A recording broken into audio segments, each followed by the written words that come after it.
वर्ष 2006 की महावीर जयंती में डॉक्टर साहब के लिए जैसे ही हमारे सामने एक समस्या, एक बात आई कि इस बार के कार्यक्रम के लिए पंडित जी के लिए, डॉक्टर साहब के लिए बुलाना है, तो अपना जो विशेष कार्यक्रम धर्मसभा का होता है 11 तारीख का, उस कार्यक्रम हेतु मैंने देवी जी से चर्चा करी और तत्काल डॉक्टर साहब कलकत्ते में मौजूद थे। उन्होंने सहर्ष रूप से स्वीकृति प्रदान करी और हमको जैसी स्वीकृति प्राप्त हुई मन गदगद हो गया और ऐसा लगा कि ये अपने आप में एक अनुभूति के रूप में जो अपन महीनों पहले भी विचार करते तो ये पूर्ति नहीं हो सकती थी। उस बात को लेकर मैं श्री दिगंबर जैन पंचायत कमेटी तरफ से अपना कृतज्ञ आभार व्यक्त करता हूँ। डॉक्टर साहब ने अपने कम से कम समय में जहाँ पर आकर महावीर जयंती के कार्यक्रम में भाग लिया और मैं यही भावना चाहता हूँ कि इसी प्रकार से भोपाल वासियों के लिए उनका प्रेम मिलता है। इसी भावना के साथ मैं डॉक्टर साहब को पुनः आभार व्यक्त करता हुआ अपना स्थान ग्रहण करता हूँ। स्वागत गीत के लिए मैं राजकुमार जी राज को यहाँ आमंत्रित कर रहा हूँ कि वो स्वागत। सत्य का दीप जलाकर गए थे, अनेकांत का अमृत हम सबको पिलाकर गए थे। अब तुम ही अलग हो तो दोष किसका है? महावीर तो सबको मिलाकर गए थे, महावीर तो सबको मिलाकर गए थे। ताल तलैयों की नगरी में जन जन का अभिनंदन है। आध्यात्म शिखर के महापुरुष का हम कर रहे आज अभिनंदन है, हम कर रहे आज अभिनंदन है। आध्यात्म जगत के वंशज तुम जन जन में आज समाये हो। गुरु कहान के शिष्यों में अग्रणी नाम तुम पाए हो। श्रृंगार किया जिस आत्मविधा का उसको परवान चढ़ाया है और भारत ही नहीं दूर विदेशों में आध्यात्म का शंख बजाया है। कोटि कोटि दीपक मिलकर भी तम का नाश नहीं कर पाते। सूर्य किरण बन मिथ्यात्व तमस को आप स्वयं ही हर जाते। हम सब तो कृत कृत धन्य हुए जो बीच आपको पाया है। यहाँ समय सार के अमृत का हम सबको पान कराया है। वीर जयंती की इस बेला में महके हैं हम तुम आप यहाँ। एक क्षण का नहीं ठिकाना है, बस आत्मानुभव कर ले यहीं यहाँ। यह वीर जयंती मंगलमय हो, हम आप सभी के जीवन में हो सदाचार का वास सदा। हर घर घर में, हर आंगन में भारत जी की मुस्कान सदा हमको यह याद दिलाएगी। हर प्राणी मात्र के अंतर में भगवान आत्मा दिखलाएगी, भगवान आत्मा दिखलाएगी। शास्त्र प्रारंभ करने के पूर्व मंगलाचरण के लिए श्री सुनील कुमार जी धवल हमारे बीच के वर्तमान में आप पूरे हिंदुस्तान में बसंत भाई दोषी जी के साथ में और सह प्रतिष्ठाचारी के रूप में पूरे हिंदुस्तान में काम कर रहे हैं। और इसका गला तीनों भाइयों का भी गला बहुत बढ़िया है जो जिनवाणी के प्रचार प्रसार में सहयोग कर रहे हैं। उनको मैं मंगलाचरण के लिए आमंत्रित करता हूँ।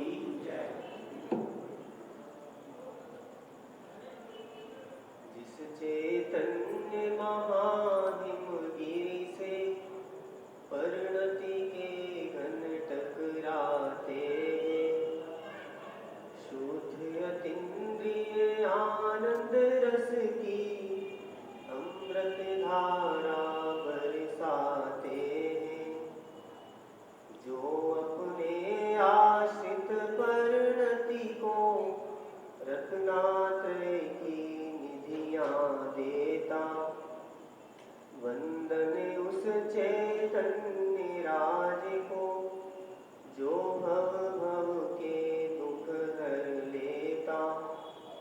वंदन उस चैतन्य राज को जो भव भव के दुख हर लेता।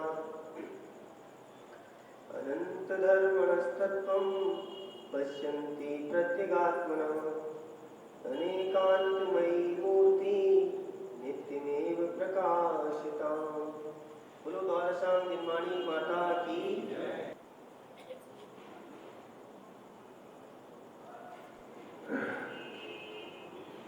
संतप्त मानस शांत हों, जिनके गुणों के गान में बेबर्धमान महान जिन विचरे हमारे ध्यान में। जैन दर्शन में 3 चीजें ऐसी हैं जो भगवान महावीर के सभी अनुयायियों को एक स्वर से स्वीकार है। उनमें एक है नमोकार महामंत्र, दूसरा है भक्तांबर काव्य और तीसरा है महाशास्त्र तत्वार्थ। चाहे वो दिगंबर हो, चाहे श्वेतांबर हो, किसी भी पंथ का क्यों ना हो, इन 3 चीजों को सभी पंथ वाले स्वीकार करते हैं। ये नवोकार महामंत्र को अनादि निधन महामंत्र कहा जाता है और इसे ये आज जैन समाज का, संपूर्ण जैन समाज का एकमात्र ऐसा मंत्र है जो सबको तो स्वीकार है और सभी इसे महामंत्र के रूप में, अनादि निधन मंत्र के रूप में स्वीकार करते हैं। मैंने कई बार गंभीरता से विचार किया कि ऐसा इस मंत्र में क्या है कि जिसकी वजह से इसको इतनी प्रतिष्ठा प्राप्त हो गई। उसके अर्थ पर विचार करते हैं तो बहुत साधारण सा लगता है। अरहंतों को नमस्कार हो, सिद्धों को नमस्कार हो, आचार्यों को नमस्कार हो, उपाध्यायों को नमस्कार हो और लोक के सर्व साधुओं को नमस्कार हो। अब इसमें ऐसी क्या बात है जो आपकी समझ में नहीं आई और जिसे समझाने की जरूरत है? और इसमें ऐसी क्या बात है पर अपने भगवान को हमने नमस्कार किया है, रोजा नहीं करते? अरे भाई, मंत्र तो कुछ ऐसा होना चाहिए कि जिसे कोई समझ ही नहीं पाए कि क्या है। बोलते हैं ओम ह्राम ह्रीम ह्रूम ह्रूम ह्रा। क्यों? ऐसा कुछ होना चाहिए तो हमें मंत्र सा लगता है। अगर रत्नों को नमस्कार और सिद्धों को लिए मंत्र है, हमें मंत्र जैसा ही नहीं लगता है। तो ये महामंत्र जो नमोकार है, इसको इतना महत्व क्यों प्राप्त हो गया? मैंने इस पर गंभीरता से विचार किया तो उसकी कुछ विशेषताएं मैं आज आपको बताता हूँ। सबसे पहली विशेषता तो ये है कि इसमें किसी से कुछ मांगा नहीं गया है, भिखारीपन नहीं। जो अपने जैन धर्म का सिद्धांत है कि अजाचीक जिन धर्म है, धर्मी मांगे नाही और धर्मी बन मांगन लगे, ते ठगिया जग माही। कि जैन धर्म तो अयाचिक, अयाचिक माने नहीं मांगने वाला धर्म है। याचना माने मांगना और अयाचिक माने नहीं मांगना। अयाचिक जिन धर्म है और धर्मी मांगे नाही, धर्मात्मा किसी से कुछ मांगते नहीं है। और धर्मी बन मांगने लगे, धर्मी बन करके भी जो मांगने का धंधा करते हैं, ते ठगिया जगमाही, वे धर्मात्मा नहीं है, वे ठग लोग हैं। जैन धर्म की जो एक प्रतिष्ठा है वो इस महामंत्र में पूरी तरह से प्रतिष्ठित है, इसलिए ये महामंत्र बना। जिस देश में का एक मुसलमान कवि यह कहता हो कि रही मन बेनर मर गए, जे नर मांगन जाही, और उनते पहले वे मरे जिन मुख निकसत नाच। रहीम कवि कहता है कि वे तो मरे हुए लोग हैं जो मांगते हैं, वो मांगने वालों को जिंदा स्वीकार करने को तैयार नहीं है। अरे जिनकी आत्मा मर गई, जिनका स्वाभिमान मर गई, जिनकी इज्जत खत्म हो गई, मरे जैसे ही है ना। कि रही मन बेनर मर गए, कौन? कि जे नर मांगन जाई, जो मांगने के लिए जाते हैं।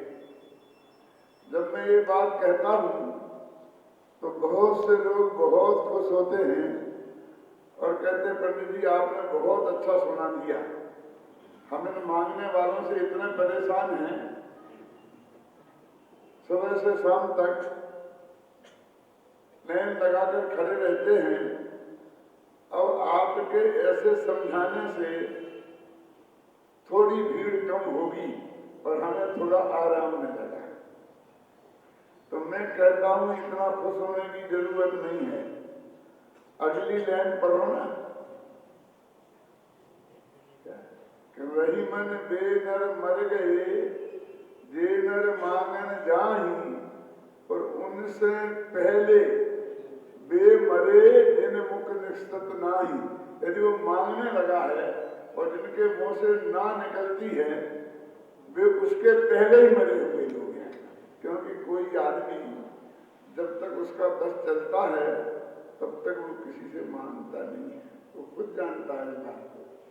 जब बहुत मजबूरी आ पड़े तो सारा स्वाभिमान खोकर किसी से मांगता है, और उसके बाद उसके पास है और फिर वो ना बोलता है तो उसके पहले वे मर गए। जिस देश में एक मुसलमान कवि की ये मान्यता हो, और जहां पर कहते हैं कि विष्णु भगवान ने मांगने का धंधा किया था तो उन्हें बामनिया का भेष बनाना पड़ा था। विष्णु कुमार मुनि ने राज्य मांगा था राजा से, क्यों? बलि से, तो उन्हें बामनिया का भेष बनाना पड़ा था, अपना मुनि पद का भेष छोड़ना पड़ा। मतलब मांगना कितना छोटा काम है कि मुनि पद में रहकर तुम मांगने का धंधा नहीं कर सकते। भले ही पहले दीक्षा छोड़ो और फिर मांगने की बात करना। क्यों? क्या हम अपने लिए थोड़ी मांगते हैं, हम तो दूसरों के लिए मांगते हैं। राजन जी, तो विष्णु कुमार मुनि ने अपने लिए मांगा होगा क्या? उनने भी तो दूसरों के उपकार के लिए ही मांगा था, लेकिन उसके पहले मुनि पर छोड़ा। ऐसी कोई बात उसमें चलेगी नहीं कि हम अपने लिए मांगते हैं कि दूसरों के लिए मांगते हैं। मांगना मांगना है, किसी के लिए क्यों ना मांगो। तो ये नमोकार महामंत्र इसलिए महामंत्र है कि इसमें बहुत सरल भाव से पंच परमेष्ठी को, जो हमारे आराध्य हैं, परम पूज्य हैं, अनंत से लेके साधु परमेष्ठी मुनिराजों तक, सबको अत्यंत निस्वार्थ भाव से नमस्कार किया गया है। कोई शर्त फर्त नहीं रखी गई है। क्यों? इसलिए ये महामंत्र है। एक और महामंत्र है अपने यहाँ, जो पंच कल्याणक होते हैं, विधान होते हैं, तो जो जाप बैठता है ना, और ये सब पंडित लोग उस जाप में आप लोगों को बैठाते हैं, तो एक मंत्र जपने के लिए देते हैं, वो भी बहुत अच्छा मंत्र है। क्या है? ओम ह्राम ह्रीम ह्रूम ह्रूम ह्रा अस्या उषा नमा सर्व शांतिम कुरु कुरु स्वाहा। कितना बढ़िया है। लेकिन नमोकार मंत्र की टक्कर में ये खड़ा नहीं रह सका। नमोकार हमारे बच्चे बच्चे को याद है, माताओं बहनों को याद है, बिना पढ़ी लिखी माताओं बहनों को भी। जब बच्चा 1-2 वर्ष का होता है तभी हम उसे सिखा देते हैं। क्यों? और 2-4 दिन का होता है तो उसके मंदिर ले जाते हैं तो कान में नमोकार मंत्र सुना देते हैं। ये शांति मंत्र किसी ने किसी को नहीं सुनाया और किसी को याद नहीं है, पंडितों को भी। बोलो आप लोगों में कितनों को याद है? जो बैठे होंगे कभी जाप में उन्हें याद होगा, बाकी किसी को याद नहीं। तो ये मंत्र भी नमोकार महामंत्र की टक्कर में खड़ा क्यों नहीं रह सका? क्योंकि इसमें भी कुछ मांगा गया है। सर्व शांतिम गुरु गुरु सब में शांति कर दो, सारे जगत में शांति कर दो, ये मांग भगवान से की गई है, इसलिए 2 नंबर पे चला गया। और तीसरे चौथे नंबर पे क्यों नहीं गया सोनी? कि नंबर ही नहीं मिलता, जैसे बहुत से मंत्रों को नहीं मिला, इसीलिए दुर्दशा क्यों नहीं हुई? क्योंकि इसमें अपने लिए कुछ नहीं मांगा गया है। जो कुछ मांगा गया है वो सबके लिए मांगा गया है ना? और रुपया पैसा स्त्री पुत्र मकान जायदाद नगर देश गांव तबियत ठीक हो जाए बच्चे की शादी हो जाए ऐसा कुछ नहीं मांगा गया है। शांति की कामना की है कि सारे जगत में शांति हो जाए। कितनी यानी मांग में यदि कोई सर्वोत्कृष्ट मांग हो सकती है तो ये हो सकती है। वैसे तो मांगना अच्छी बात ही नहीं है, लेकिन मांगा तो सबके लिए मांगा, अपने लिए नहीं। और शांति मांगी विषय कसाय की वस्तु में नहीं, इसलिए इसे दूसरा नंबर मिल गया। और नहीं मांगने का मर्यादा भंग कर दी, इसलिए पहला नंबर। तो ये नमोकार मंत्र की सबसे बड़ी महिमा क्यों है? क्योंकि इसमें कुछ मांगा नहीं गया है। नंबर 1 बात क्या पूछ लूंगा, दूसरी बात क्या क्या मैंने बताया था। दूसरी बात, इसमें किसी व्यक्ति विशेष को याद नहीं किया गया है, किसी व्यक्ति विशेष को नमस्कार नहीं कहा गया, आदिनाथ को नहीं किया गया है, महावीर को नहीं किया गया है। तो इससे बड़ा क्यों हो गया है? भगवान महावीर के नमस्कार करने योग्य नहीं है? आदिनाथ का नमस्कार करने योग्य नहीं है? कि देखो महावीर को नमस्कार किया जाएगा जिस मंत्र में, वो मंत्र 2500 वर्ष से ज्यादा पुराना नहीं हो सकता, है ना? ठीक है, अनादि भी कह सकते उसको, वो अनादि अनंत नहीं हो सकता। और अनंत नहीं कह सकते।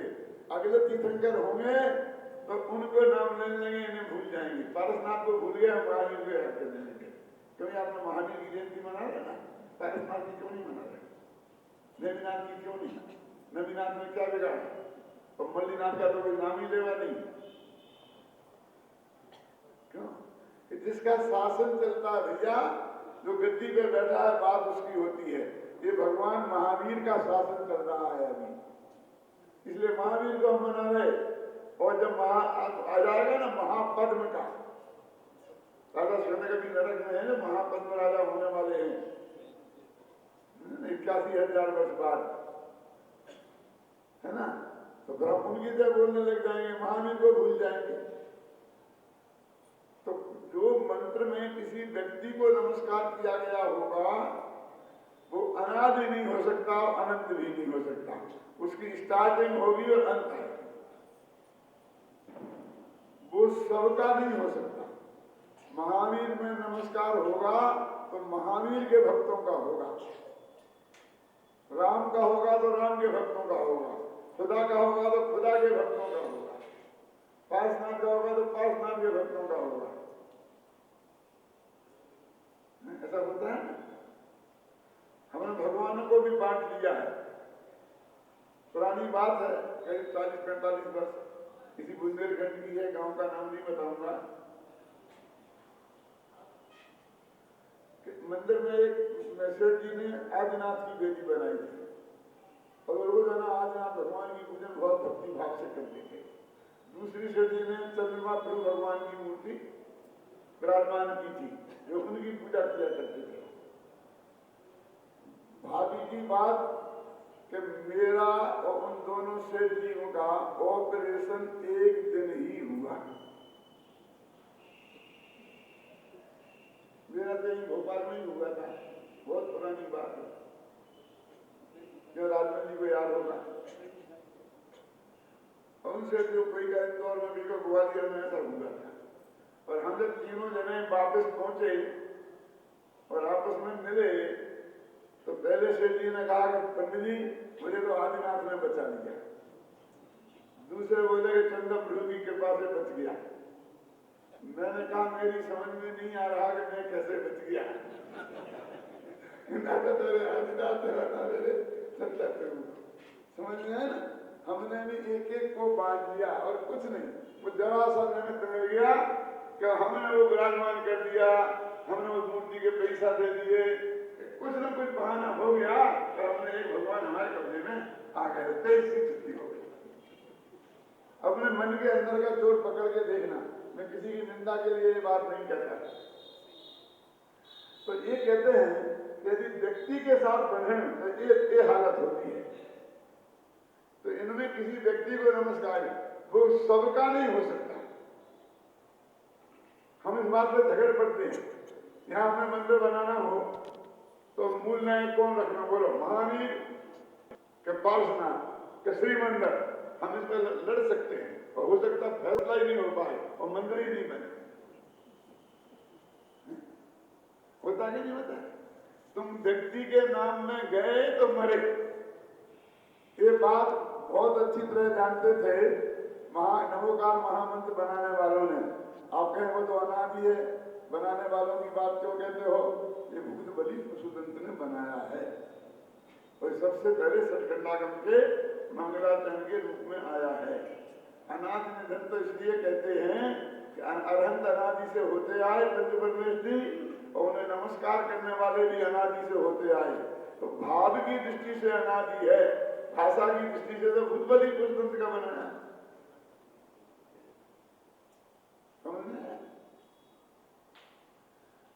तो हम यदि किसी व्यक्ति का नाम लेते हैं तो वो सबका नहीं हो जाता है, तो झगड़ा खड़ा हुए बिना रहेगा नहीं। अब उन्होंने कह दिया अरहंत को, अब कोई व्यक्ति का नाम ही नहीं। अरहंत कौन हम नहीं जानते कि जिसने राग देश काम आदि की जीते सब जग जान लिया और सब जीवों को मोक्ष मार्ग का निष्प्रय हो उपदेश दिया, उसका नाम अरहंत। बोलो, जो हो हमें नहीं पता कौन है। जो नाम बता दो ना कि हमें नहीं, नाम बताओ झगड़ा खड़ा हो गया। तो इसमें अरहंत को उस पद पे जो पहुंचा हो, सिद्ध को जो उस पद पे पहुंचा हो, आचार्य को जो उस पद पर हो, किसी आचार्य का नाम नहीं लिया, लेते तो झगड़ा खड़ा हो जाता है। एक कहता अरे कुंड वाले नहीं दर्शना चाहिए, दूसरा दर्शन नहीं संबंध बदलना चाहिए। मगर दर्शनाचार्य को भूल गए और तुम पुराने आचार्यों की बात करते हो, आज के आचार्यों के नाम नहीं लेते हो और आज के आचार्यों का नाम लें और एक थोड़ी है। इसका लेते थे, इसका क्यों नहीं लेते, इसका लेते तो उसका क्यों नहीं लेते? कितने चक्कर है। बोलिए, नवोकार का बनाने वाला भी ये जानता था कि जगत की हालत क्या है। उसने पहले से इंतजाम कर दिया, नमो आयरियारम, नमो वज्रायारम, नमो लोहे, धंधा खत्म। किसी का नाम नहीं। दूसरी महानता इसकी ये है, कुछ लोग कहते हैं कितना लगा लोक के सब साधुओं को नमस्कार हो, दिगंबर श्वेतांबर और समझ लो जटाधारी अरे ये नहीं, हमारे जैन दर्शन में साधु की जो परिभाषा दी गई है उसमें जो आते हों उन सभी को ख्याल में है ना। क्या परिभाषा है? सीधी सत्य है कि दिन रात आत्मा का चिंतन, मृदु संभाषण में वही कथन, निर्वस दिगंबर काया से भी प्रकट हो रहा अंतर मन निर्ग्रंथ सुख दिगंबर सदज्ञानी स्वातम में सदा विचरते जो ज्ञानी ध्यानी समरसानी द्वादश तप नृत्य करते जो चलते फिरते सिद्धों से गुरु। मैंने तो मालूम सन 56 में 56 समझते 56 आज 50 साल हो गए मैंने एक पूजन लिखी थी जिसकी पंक्तियां आपको बोली है 50 साल पहले अशोक नगर में तब भी ये बात लिखी थी और आज भी उसी दिल से स्वीकार करता हूं कि बहुत बढ़िया बात है कि मुनिराज तो चलते फिरते सिद्ध हैं क्योंकि सिद्ध कभी चलेंगे फिरेंगे नहीं उनके दर्शन का हमें मौका नहीं मिलेगा। यदि सिद्धों जैसी वितरागता जिनमें हो ऐसे मुनिराजों को देख लो तो समझ लो सिद्ध हैं। अष्टपावड़ में लिखा है दर्शन पावड़ में कि मुनिराज चलते फिरते जैन दर्शन है जैन दर्शन जा रहा है। क्या बात कर रहे हो? क्यों कि कोई पढ़ेगा तब जानेगा उनकी नग्न दिगंबर दशा को देखकर ही जान लेगा कि दिगंबर संत कैसे होते हैं जैन दर्शन क्या है। जो वस्त्र मात्र भी नहीं रखे पूर्ण वीतरागी हो उसका नाम है। तो इस नवोकार महामंत्र में बिना किसी पक्षपात के ख्याल में है ना सब को जो हमारी परिभाषा में आते हैं अनंत की परिभाषा में आते हैं सिद्ध की परिभाषा में आते हैं आचार्य की परिभाषा में आते हैं उपाध्याय और साधु की परिभाषा में आते हैं उन सभी को के फला को के नहीं कि तुम निर्णय कर लो इसमें आते हैं तो उनको भी क्यों। तो दूसरी विशेषता इस नवोकार महामंत्र की ये है कि इसमें व्यक्तिवाद नहीं है। व्यक्तिवाद पंथों को पैदा करता है समझे ना। नवोकार मंत्र में व्यक्तिवाद की गंध नहीं है इसलिए ये महामंत्र है सबका मंत्र है समझे ना। कोई भी आदमी ये नहीं कहता कि हमारा नहीं है कि भाई साहब क्या बात करते हो। इसमें भी तो लिखा है ना कि ऐसो पंचन हो यारो सभ्य पावपणासनो मंगलानंद सभ्य सिम परमं हवई मंगलम है ना।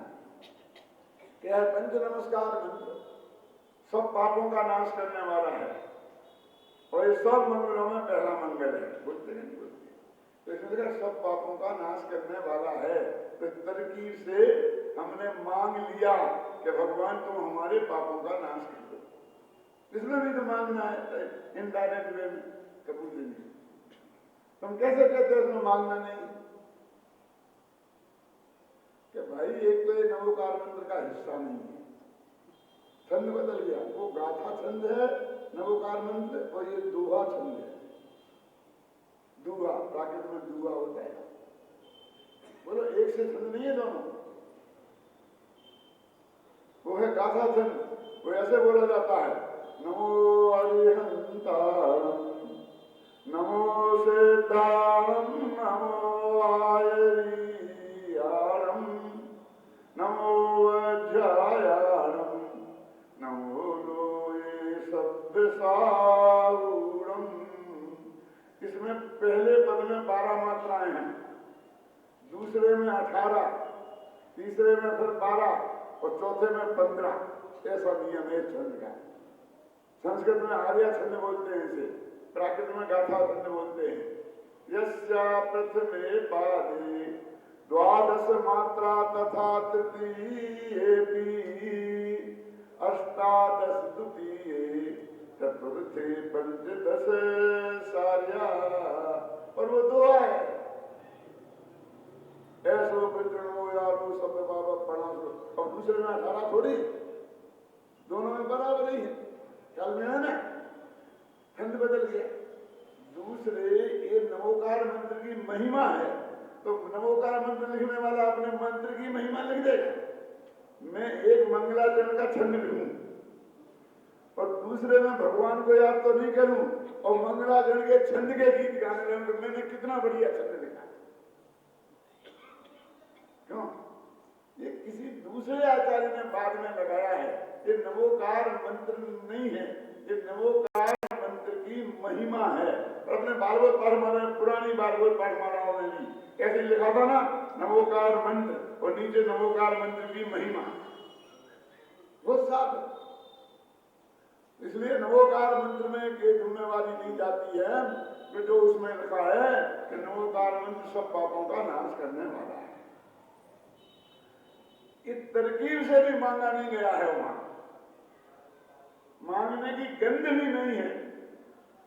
तो क्यों भाई साहब, जब मैंने ये बात कही, ये बात नहीं मांगा गया वो ठीक है, लेकिन ये बात तो सच्ची है ना। कौन सी? सुभाष जी, कि सब पापों का नाश करने वाला है। एकदम मुफ्त में लोगों का मन पड़ के मर गए, अब कुछ नहीं हुआ हो। सब पापों का नाश करने वाला तो है ना, ये बात तो सच्ची और पक्की है कि नहीं? आप बताओ, तुम पढ़ते हो ना रोजी में नवोकार में? कोई 108 बार पढ़ता है, कोई 2 मालाएं कहता है, तो क्यों 216 बार पढ़ता है, कम से कम 9 बार तो सब पढ़ते ही। तो तुम्हारे तो सब पाप नष्ट हो गए होंगे, क्यों जवाहरलाल जी? हो गए होते तो ऐसी प्रतिकूलताएं क्यों सामने आती? हर एक अपनी अपनी सोच लेना, मुझे मालूम नहीं किसी का, और मैं किसी का नाम जानता भी नहीं, लेना भी नहीं चाहता, क्योंकि 3 दिन मुझे यहाँ रहना है। तो मेरे मित्र है, उनका किसी का ले लेता हूँ, एक आधिकार का, जिन्हें मैं जानता हूँ, बाकी का जानता भी नहीं हूँ। मेरा मतलब समझ गया ना? यदि सब पाप नष्ट हो जाते हैं, ये बात सत्य है, तो हम सभी लोग नवोकार मंत्र का पाठ रोजाना करते हैं। हमारे तो सभी पाप नष्ट हो जाना चाहिए थे, लेकिन हम तो हर एक को अपना अपना अनुभव है। किसी की दांत में दर्द है तो पुण्य के वजह से, के पाप के वजह से?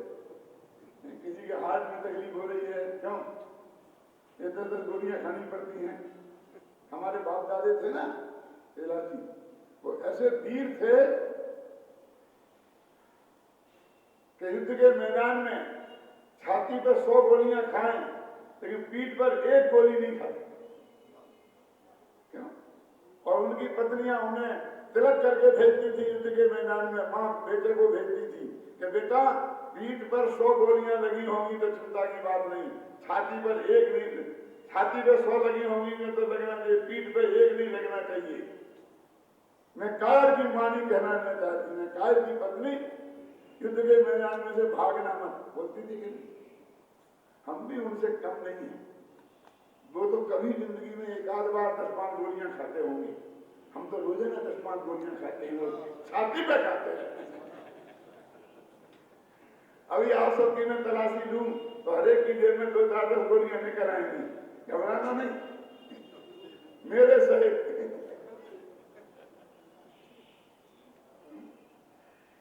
इतनी जो बीमारियां हमें लगी हुई है सुभाष जी, तो हमारे पाप नष्ट हो गए होते तो ये बीमारियां पाप के वजह से होती है, पुण्य के वजह से?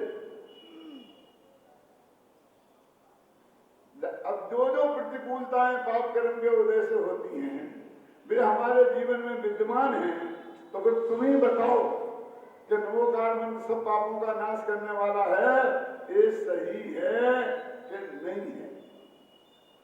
मेरे से क्यों पूछते हो? समझना। और ये बात न्याय संगत है कि हम दिन भर पाप करें और शाम को एक दफे नवोकार मंत्र बोले और सब पाप साफ। ये बात ठीक है क्या? उनके गंगा जी है, दिन भर पाप करो, शाम को गंगा जी में गोता लगाओ, सब साफ। अपने नवोकार मंत्र हो गया। यहीं आपके पास में खंडवा गांव है ना, यहाँ के एक कवि हुए माखनलाल चतुर्वेदी, नाम सुना होगा। उन्होंने लिखा कि हे भगवान, तू क्या कर सकता है इंसाफ, अरे प्रार्थना की रिश्वत पर कर देता है माफ।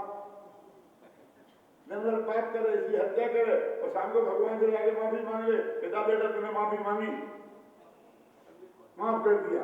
यदि ज्यादा बड़ा पाप हो तो थोड़ी सा घूस दे दे, मैं इतना बनाऊंगा, छत्र चढ़ाऊंगा, मंदिर बनवा दूंगा तेरा, और भगवान फिर तेरे पाप धो डाले।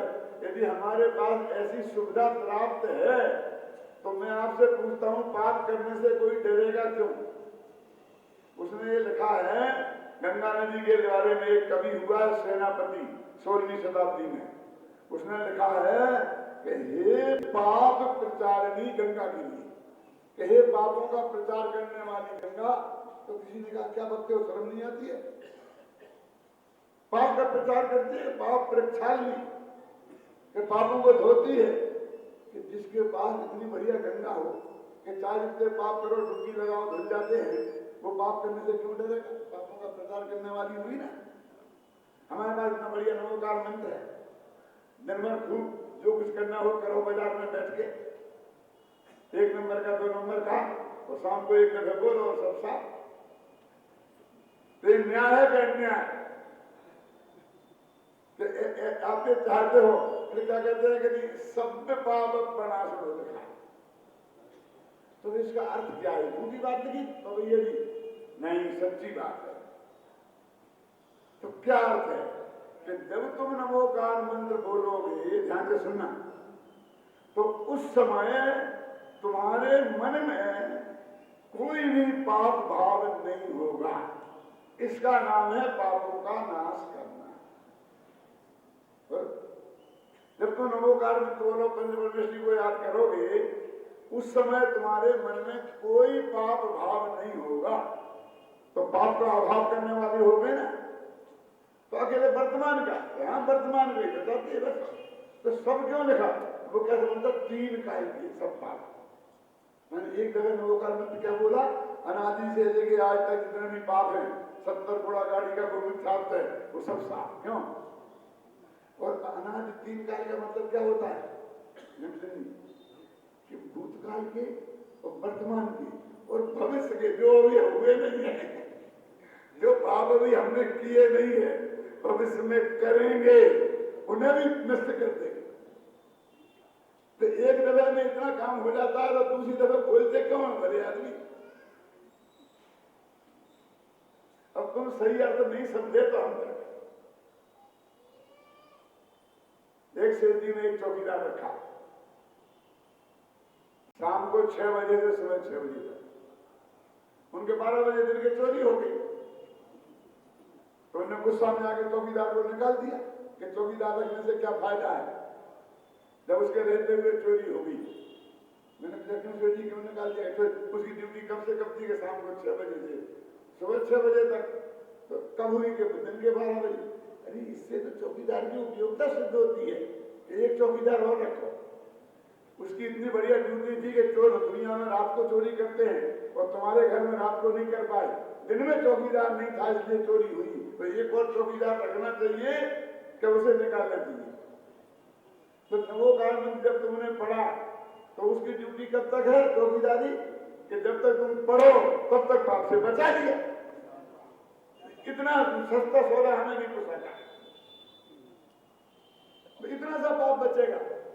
हम तो समझ रहे थे अनादिकाल का भोर भविष्य काल का और सारा पाप खत्म हो जाएगा, हम तो इस भाव में बोल रहे थे। तुम्हें नहीं पोसाता तो कहीं ऐसा होता है कि सब क्यों लिखा हो? तो अभी का पाप लिखते देखा ना, सब पाप प्रणाशो लिखा कि नहीं लिखा? सब क्यों लिखा? कि सब इसलिए लिखा कि पाप हिंसा, झूठ, चोरी, कुशील, परिग्रह 5 होते हैं ना, तो सब पाप नष्ट हो जाते हैं। माने उस वक्त तुम्हारे मन में ना हिंसा करने का भाव आता है, न झूठ बोलने का भाव आता है, न चोरी करने का भाव आता है, न दूसरे की महाबहन को छेड़ने का भाव आता है, और न परिग्रह जोड़ने का भाव आता है। ये सब लगा वर्तमान के सब, भूतकाल के नहीं। ठीक है कि नहीं? न्याय संगत क्या है? अब तुम अर्थ नहीं समझे तो हम क्या करें? तुम मान बैठे भूतकाल भविष्य के बिना सोचे समझे, तो उसका उपाय क्या है हमारे पास? सब पापों को नाश करने वाला है का अर्थ क्या है कि उस समय हमारे मन में पाप भाव नहीं आएंगे। तो कुछ लोग बोलेंगे पंडित जी ये बात सच्ची नहीं है। क्यों नहीं है सच्ची भैया? हमारे मन में तो हम नमोकार मंत्र की माला फेरते रहते हैं और कभी कुछ आता है कभी कुछ आता है, माला बाहर में चलती रहती है और माइंड में इसका ये करना उसका ये करना, बहुत से पाप भाव आ जाते हैं। और तुम कहते हो वर्तमान में पाप भाव नहीं आते हैं, क्यों उनसे बच जाते हैं? तो ये बात भी सच्ची नहीं रही कि नहीं सच्ची। तो तू सच्चे दिल से नमोकार मंत्र बोल ही नहीं रहा। यदि तेरा उपयोग उसमें लगा होता तो कोई पाप भाव आता ही नहीं, समझे ना? तो मतलब सब पापों का नाश करने वाले का अर्थ ये है कि चलो इतना सही, लेकिन मांगने की बात तो आ गई कि मांगने का है, वो तो वस्तु का स्वरूप समझा रहे हैं कि क्या होता है। तू दे दे वाली बात का है, तू हमारे पापों का नाश कर दे, क्यों तुम करो और पाप भगवान धोता फिरे, अच्छी बात है। क्यों ये बच्चे जो है ना, ये अपने कपड़ों में लैट्रिन कर लेते हैं, पेशाब कर लेते हैं, बेचारी माताएं धोती रहती है। यदि तुम करो गंदगी, पाप भी तो मल है ना, तो भगवान धोते फिरे तुम्हें शर्म नहीं आती? अरे तुम धो तो अपने धो, तुम बड़े हो गए हो तो अम्मा से भी धुलाना अच्छा नहीं है। कभी गंदे हो जाए कपड़े तो क्यों भाई, क्या करना धुली देनी, खुद ही धो लेना चाहिए ना। भगवान को ये काम सौंपे, पाप तो मल है ना, पाप तो मैल है ना, तो मैल को धोने का काम भगवान को क्यों सौंपे? तो फिर इन्हें तो क्यों लिखा? अरे वो तो ही बता रहे कि जिसका हृदय पवित्र होगा, भगवान को याद करेगा, उसके मन में पाप भाव आता नहीं है। ये फैक्ट का निरूपण किया, उनने कोई बताया नहीं।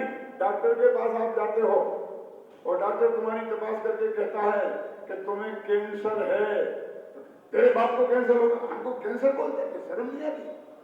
अरे डॉक्टर तुझे कैंसर होने का आशीर्वाद थोड़ी दे रहा है कि तुझे कैंसर हो जाए, वो तेरे अंदर है, वो बता रहा है, ख्याल नहीं ना? तो इस मंत्र में ये बात बताई जा रही है कि ऐसा करने से ऐसा होता है, मांगने देने लेने की बात।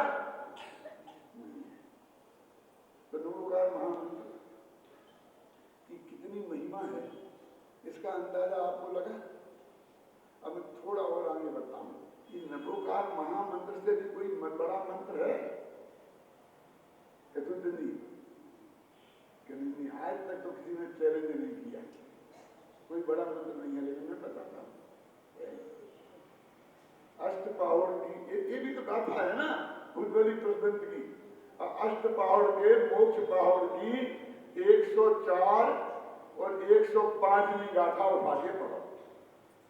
क्या लिखा उसमें? उसका पद्यान बाद में आपको सुनाता हूं, समझ में आएगा। अरहंत सिद्धाचार्य पाठक साधु हैं परमेष्टिपन, सब आत्मा की अवस्थाएं आत्मा ही है शरण। क्या है इसका? देखो, वो नमोकार महामंत्र एक गाथा है और उसमें 5 परमेष्टियों को याद किया गया है। कितने? एक गाथा माने 2 लाइन, 2 लाइन में किया गया ना हिंदी में। और ये गाथा जो मैंने बोली है, इसमें वो काम 1 लाइन में निपटा दिया। बोलो है ना बड़ा संक्षिप्त कर दिया कि नहीं कर दिया? अरहंत सिद्धाचार्य साधक पाठक साधु हैं परमेष्टिपन, तो उन्होंने 5 को 1 लाइन में निपटा दिया। गाथा देखना, उनने 2 लाइन लगाई, तो उनने जो 1 लाइन बचाई उसमें क्या किया? वो ये कहते हैं कि ये अरहंत भगवान, सिद्ध भगवान, आचार्य भगवान, उपाध्याय साधु, ये बने कैसे? अरहंत कैसे बने? सिद्ध कैसे बने? पहले तो सिद्ध नहीं थे अनादि से। साधु कैसे बने? आचार्य कैसे बने? उपाध्याय कैसे बने? ख्याल नहीं ना? तो वो कहते हैं कि ये सब आत्मा की अवस्थाएं हैं और आत्मा के आश्रय से प्रकट हुई हैं। ये सब है क्या? अनंत सिद्धाचार्य उपाध्याय। कच्चा मटेरियल क्या है इसका? ये काय से बनी है? जैसे घड़ा मिट्टी से बनाना, ये तुम्हारा कुर्ता कपड़े से बनाना, रुई से बनाना, ऐसे अनंत सिद्धाचार्य काय से बने? बोलो सुभाष जी। आत्मा नाम के कच्चे मटेरियल से ये बने हैं। तो उससे बने हैं कि हाँ, तो उससे कैसे बन गए? कि इनने अपने आत्मा का ध्यान किया, आत्मा को ही अपना जाना और आत्मा को ही अपना माना और ये बन गए। जैसे बन जाते हैं अपने आत्मा को जानने में। हाँ, अपने जितने तीर्थंकरों केवल ज्ञान हुआ अपने आत्मा का ध्यान करते हुए हुआ ना। बाहुबली को हुआ, भरत चक्रवर्ती को हुआ, अपने आत्मा का ध्यान करते करते हुआ ना। तो वो कहते हैं कुंद कुंदाचार्य, अरे भैया फिर मैं क्यों इनके चक्कर में पड़ूं? जिसका ध्यान करके ये भगवान बने हैं, मैं तो उसका ध्यान करूंगा, क्योंकि मुझे भगवान बनना है, भगवान दास नहीं। भगवान का ध्यान करूंगा, अनंत का उनका, तो मैं भगवान दास बनूंगा। और अपने आत्मा का ध्यान करूंगा तो भगवान बनूंगा। तो आदिनाथ से महावीर तक जितने भगवान बने हैं वो किसका ध्यान करते करते बने हुए? अपने आत्मा का ध्यान करते करते बने ना। महावीर को केवल ज्ञान हुआ था आदिनाथ का ध्यान करते करते कि आदिनाथ का बोला कि अपने आत्मा का। अरे अपन तो बढ़िया है। अपन एक दुकान पे गए और परम सुख का धोती जोड़ा है, क्या बैठो बैठो चाय पियो, अभी लाते हैं। और ये जोड़ा था सामने की दुकान से परम सुख का धोती जोड़ा लिया, अपनी दुकान में था नहीं, तो फटाफट मंगाया और 5 रुपये बढ़ा करके बता दिया। फटाफट कमाई होगी, 5 रुपये की उसे दे दिया। अपने होशियार के रहा गया जवाहरलाल जी जैसा। ये काय को भगा रहा है? 4 मुफ्त में तो नहीं पिला रहा है, कुछ ना कुछ चक्कर। कई बच्चा कहाँ जा रहा? कि कहीं नहीं कहीं नहीं। ये बताओ तो कहाँ जा रहा? कि सामने की दुकान पर। कार को कि परम सुख का जोड़ा।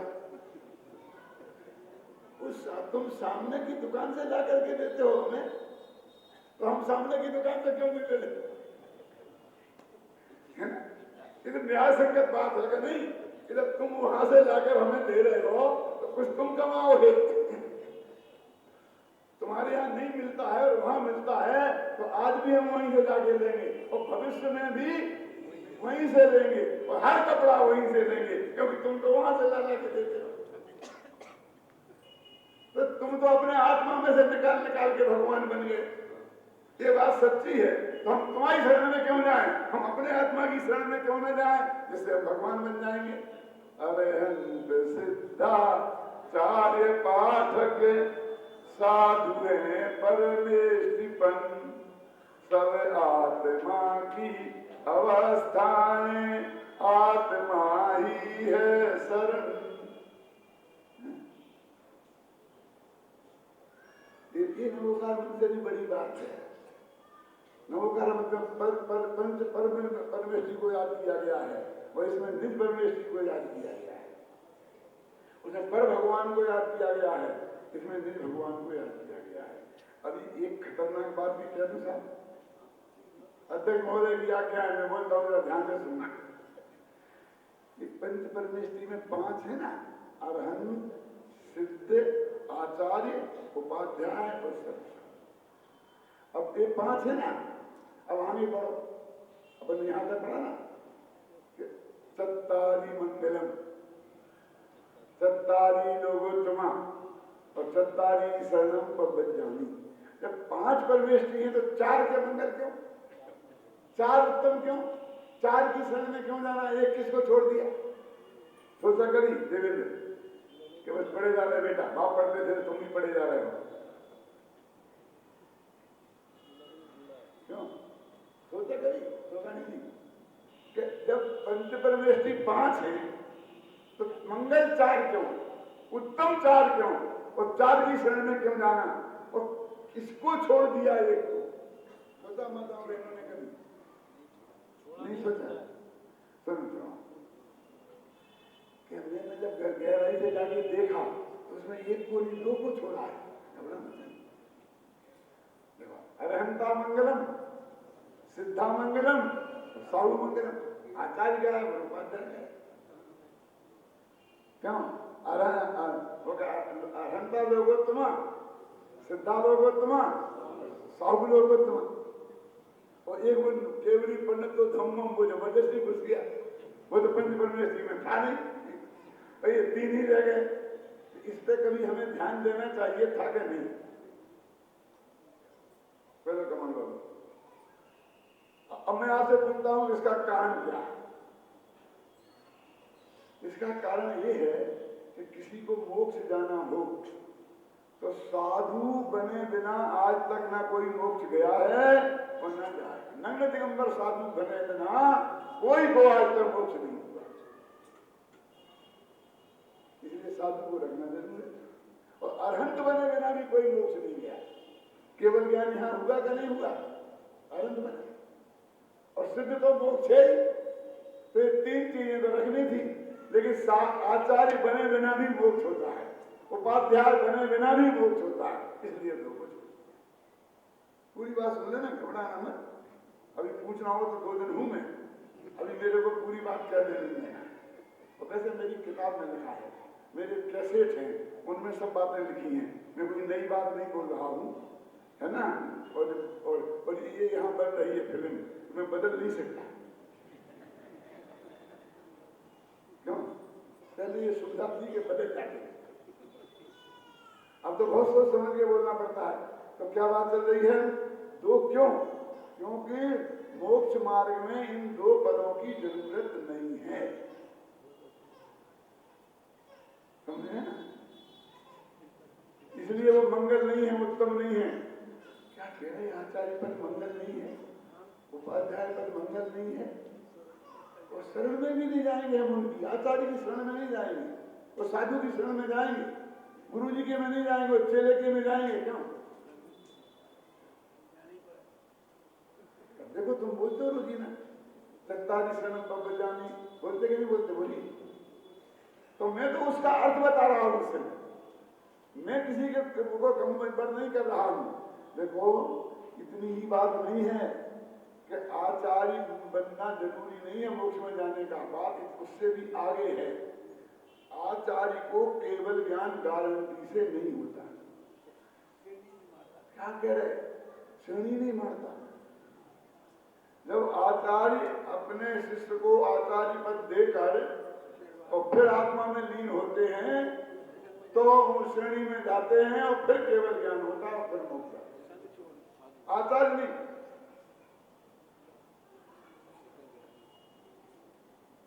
तो ऐसा नहीं है कि आचार्य पद की जरूरत नहीं है, बल्कि बाधक है, छोड़ना अनिवार्य है भाई साहब। क्योंकि माथे पे इतना बोझा, इनकी व्यवस्था, वो 700 मुनिराज साथ में है, सुनिए ना।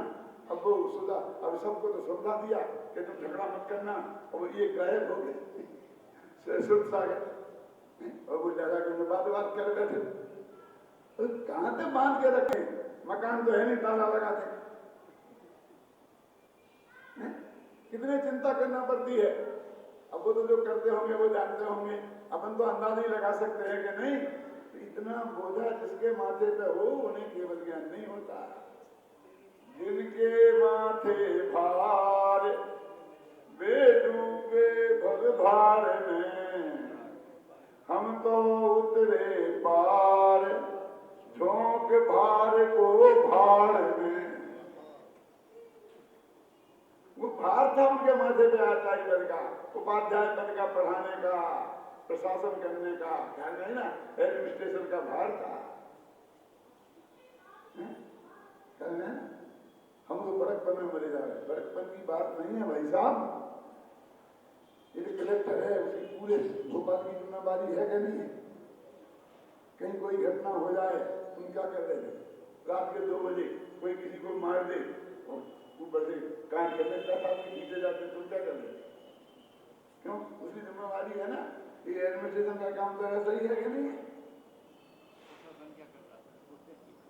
माथे पे बोझा रहता है उसके दिमाग में, भले ही कुछ नहीं करना हो, तो ऐसा बोझा लेकर के केवल ज्ञान नहीं होता। तो बोझे वाले जो पद हैं उनको उनने ना उत्तम माना, ना मंगल माना, ना शरण माना। इसलिए उनने जब उत्तम मंगल शरण की बात कही तो लोग ही छुट्टी कहा ये तो अच्छी बात नहीं है, छुट्टी करना तो अच्छी बात नहीं, रखना तो चाहिए था। क्यों जी? तो रखूँ मैं आपको, मेरे हाथ में सब मिनिस्ट्री में बनाने वाला, अभी तो मुख्यमंत्री में हूँ, मिनिस्ट्री का गठन तो मैं करने वाला हूँ। ये कह रख लो, देखो वही रखा तो है, साधुओं में शामिल किया उन्हें, देखा ना, शब्द साउडम किया ना। तो आचार्य के साथ साथ साधु भी तो हैं, उपाध्याय के साथ साथ साधु भी तो हैं। तो उन्हें एज ए साधु शामिल किया है, एज ए आचार्य नहीं। अभी यहां पर कोई जैनी आदमी मिनिस्टर हो और फिर वो अपने यहां मंदिर में प्रवचन में आ जाए तो यही करना पड़ेगा चुपचाप। क्यों करना पड़ेगा क्या नहीं? गद्दी पर साहब ने माना है, डालोगे आप? नहीं, क्यों? कि एज ए मिनिस्टर नहीं आए हैं, एज ए जैन समाज के एक सदस्य होने के नाते आए हैं। तो दो हैसियत अलग अलग है ना, एक मिनिस्टर की और एक जैन की। एक हैसियत अस्थिर है और दूसरी कम से कम जन्म से लेकर मरण तक के लिए परमानेंट है। नीचे आकर बैठ के बिना बुलाए आने का जो अधिकार है वो तो सदा रहने वाला है, उसको मरने तक। और ये बुलाकर गद्दी पे बैठ के महाराज बनने का अधिकार आज है और कल नहीं है।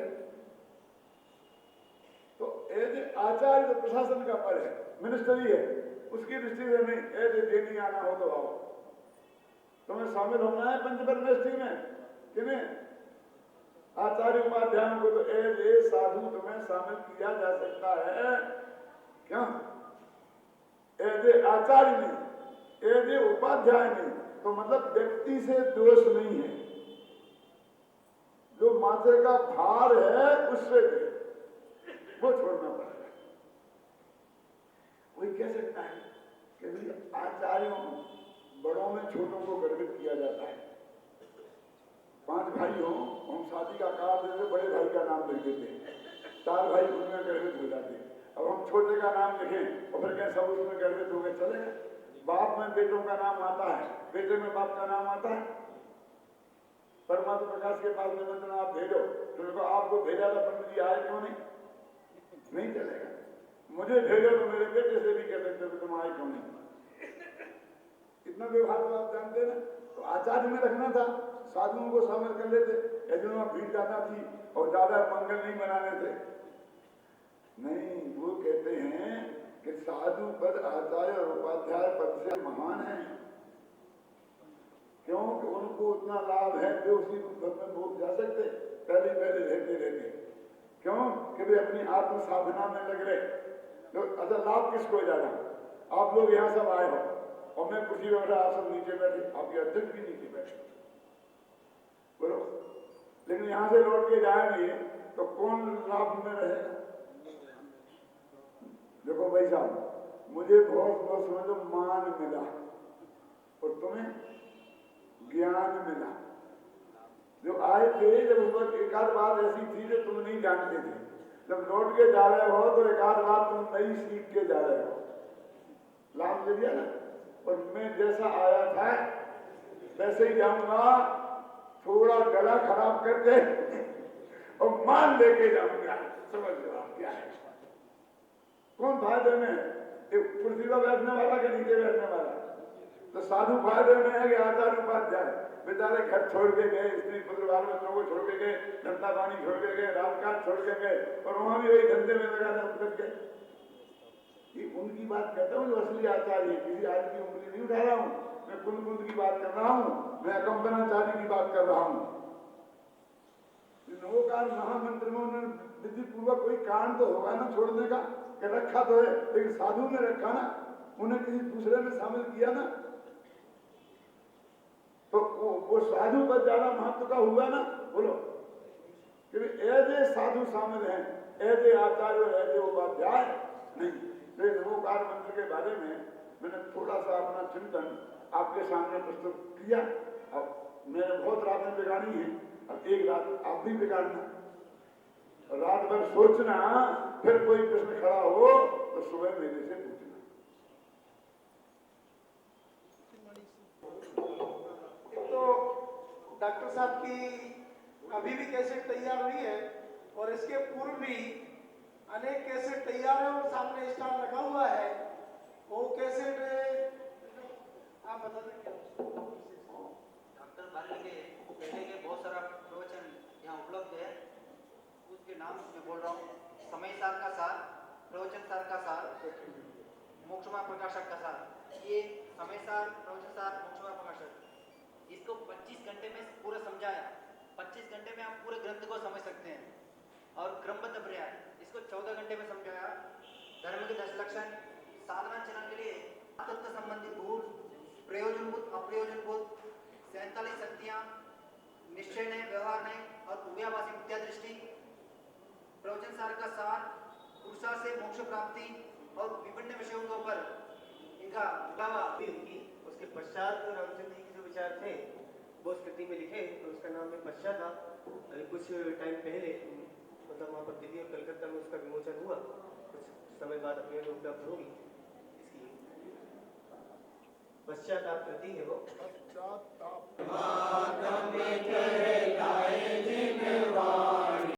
शांति सुधा बरसाए जिन वाणी, शांति सुधा बरसाए जिन वाणी, सप्त तत्व का घटावे निज पर जिन वाणी, शांति सुधा मुख का दर्पण, मोक्ष वधू के मुख लहराए जिन वाणी, अंगारों द्वारा सजल मेघ बरसाए जिन